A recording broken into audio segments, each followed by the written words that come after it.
I'm Richard Hunter and welcome to our look ahead for the week commencing the 14th of December. It's been a fairly stable week for markets, not that that's to say there's been nothing going on, far from it.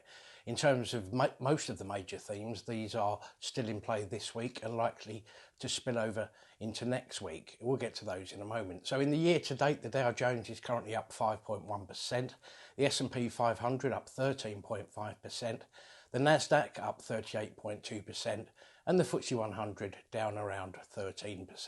So in terms of those themes, probably a couple to mention on both sides of the ponds. In the US, there has been further call for fiscal stimulus. We've had some initial jobless claims numbers which were rather worse than expected, so the pressure is on for a stimulus package. Whether that will come before Christmas remains to be seen.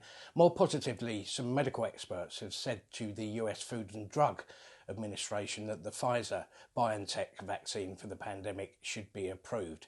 In terms of the UK, of course, the big news, which will spill over now into early January, is on Brexit negotiations. Pound sterling has been very much in focus. On the one hand, will we get a last gasp agreement, or are we moving towards a no-deal scenario? The other major announcement of the week is something of a boon for income investors, with the Prudential Regulation Authority saying that banks will be able to return to paying dividends. In terms of company news, very little at this time of year, probably only one to look out for next week, and that's Dixons Carphone. They've got some half-year numbers coming up.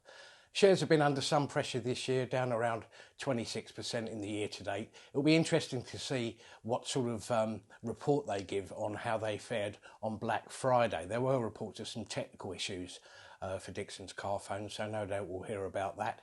Certainly when we last heard from them in September, they had reported positively that online sales were up some 160%. Rather less positively, mobile phone sales were down by 56%.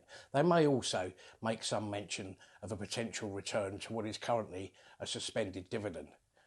So, with company reports pretty much done, that's our last week ahead video of 2020. So on behalf of Interactive Investor, I'd like to wish you all a very happy Christmas and a very merry New Year.